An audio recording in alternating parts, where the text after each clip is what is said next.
السلام علیکم ورحمۃ اللہ وبرکاتہ۔ لفظ ہندو جغرافیائی پس منظر کا حامل ہے اور بنیادی طور پر یہ لفظ ان لوگوں کے لیے استعمال ہوتا تھا جو دریائے سندھو کی وادی میں آباد تھے، یا وہ علاقہ جو دریائے سندھ کے پانی سے سیراب ہوتا تھا۔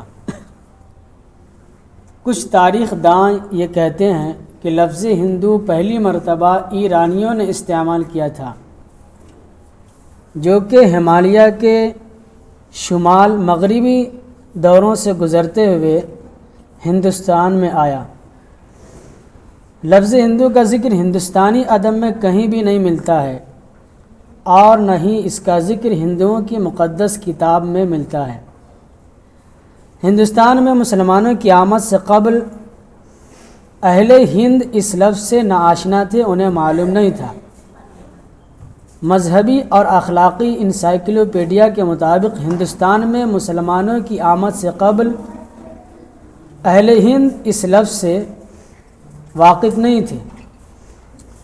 جواہر لال نہرو اپنی کتاب میں لکھتے ہیں کہ اپنی کتاب ہندوستان کی دریافت صفحہ نمبر 74 اور صفحہ نمبر 75 پر لکھتے ہیں کہ لفظ ہندو کا پہلا قدیم حوالہ یہ تھا کہ لوگ نہ کہ کسی خاص مذہب کے پیروکار تھے، کسی خاص مذہب کے پیروکار کے لیے لفظ ہندو کا استعمال بہت بعد میں منظر عام پر آیا تھا۔ ہندو مت لفظ ہندو سے بنا ہے۔ ہندو مت وہ نام تھا جو 19ویں صدی میں انگریزوں نے انگریزی زبان میں رائج کیا تھا، کیونکہ سرزمین سندھ پر مذاہب اور عقائد بکثرت پائے جاتے تھے۔ نیو انسائکلوپیڈیا برٹانیکا صفحہ نمبر 581 کے مطابق 1830 عیسوی میں برطانوی مصنفین نے ہندوستان کے تمام تر عقائد کے حامل لوگوں کو ہندو کا نام دیا۔ ان لوگوں میں مسلمان اور وہ لوگ شامل نہ تھے جنہوں نے عیسائی مذہب اختیار کر رکھا تھا۔ اصطلاح میں ہندو مت ایک گمراہ کن اصطلاح ہے، اگرچہ یہ اعتقادات اور افکار کے ایک متحدہ نظام کا اظہار کرتی ہے، لیکن معاملہ حقیقتاً ایسا نہیں ہے، کیونکہ ہندو مت ایک ایسا وسیع اور عجیب و غریب مذہب ہے کہ مذاہب کی معمول کی تعریفات اس کا احاطہ نہیں کر سکتی۔ اس مذہب کا ماخذ بھی نامعلوم ہے۔ اس مذہب میں کوئی پیغمبر بھی مبعوث نہیں ہوا۔ ہندو مت میں قوانین وضع کرنے کا کوئی نظام موجود نہیں ہے۔ مختصر یہ کہ ایک شخص جو اپنے آپ کو ہندو کہلاتا ہے وہ ایک حقیقی ہندو تصور کیا جاتا ہے، قطع نظر اس امر کے کہ وہ کس کی پوجا کرتا ہے اور اس کے عقائد اور عمل کیا ہیں۔ ہندو مفکرین کے مطابق ہندو مت کی اصطلاح کا غلط استعمال ہے، اور اس مذہب کو ہندو مت کے بجائے سناتن دھرم کہنا چاہیے، جس کے معنی ہے دوامی مذہب یا ویدک دھرما، جس کے معنی ہے ویدا کا مذہب۔ سوامی ویویکانند کے مطابق اس مذہب کے پیروکاروں کو ویدانسٹ کہا جاتا ہے۔ اسلام ایک عربی لفظ ہے جو لفظ سلام سے بنا ہے، جس کا مطلب ہے سلامتی۔